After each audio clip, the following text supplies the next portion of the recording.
Mumbai Indian বনাম দিল্লি ক্যাপিটালসের মধ্যকার match শেষ হলো আইপিএল এর 29তম ম্যাচ। এই ম্যাচে মুম্বাই ইন্ডিয়ান্স 12 রানে জয়লাভ করে দিল্লি ক্যাপিটালসের বিপক্ষে। আর তাতেই 29তম ম্যাচ শেষে আইপিএল এর পয়েন্ট টেবিলে এসেছে নতুন করে বড় ধরনের পরিবর্তন। তো চলুন দেখে নিই তা এক নজরে। আইপিএল এর সর্বশেষ পয়েন্ট টেবিলের আপডেট।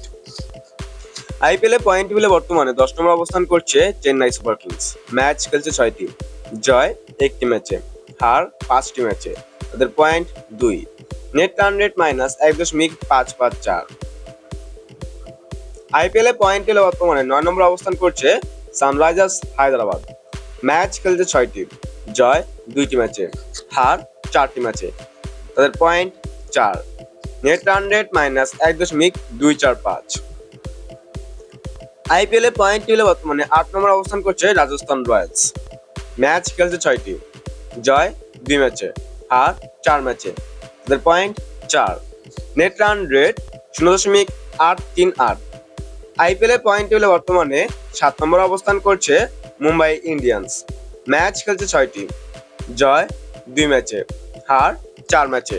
তাদের point 4, net run rate +0.104। IPL এ পয়েন্ট টেবিলে বর্তমানে 6 নম্বর অবস্থান করছে পাঞ্জাব কিংস।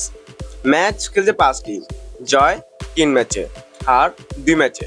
তাদের point 6, net run rate +0.065। IPL এ পয়েন্ট টেবিলে বর্তমানে 5 নম্বর অবস্থান করছে কলকাতা নাইট রাইডার্স। ম্যাচ খেলছে 6টি, জয় 3 ম্যাচে, হার 3 ম্যাচে। তাদের point 6, net run rate +0.803। IPL এ পয়েন্ট টেবিলে বর্তমানে 4 নম্বর অবস্থান করছে লখনৌ সুপার জায়ান্টস। ম্যাচ খেলছে 6টি, জয় 4 ম্যাচে, হার 2 ম্যাচে। তাদের point 8, net run rate +0.162। IPL এ পয়েন্ট টেবিলে বর্তমানে 3 নম্বর অবস্থান করছে রয়্যাল চ্যালেঞ্জার্স ব্যাঙ্গালোর।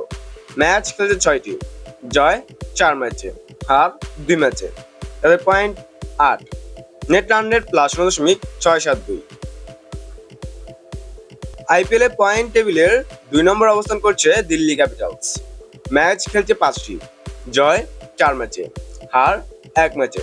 তাদের point 8, net run rate 0.899। IPL এ পয়েন্ট টেবিলে বর্তমানে 1 নম্বর অবস্থান করছে গুজরাট টাইটান্স। ম্যাচ খেলছে 6টি, জয় 4 ম্যাচে, হার 2 ম্যাচে। তাদের পয়েন্ট 8, নেট রান রেট +1.081।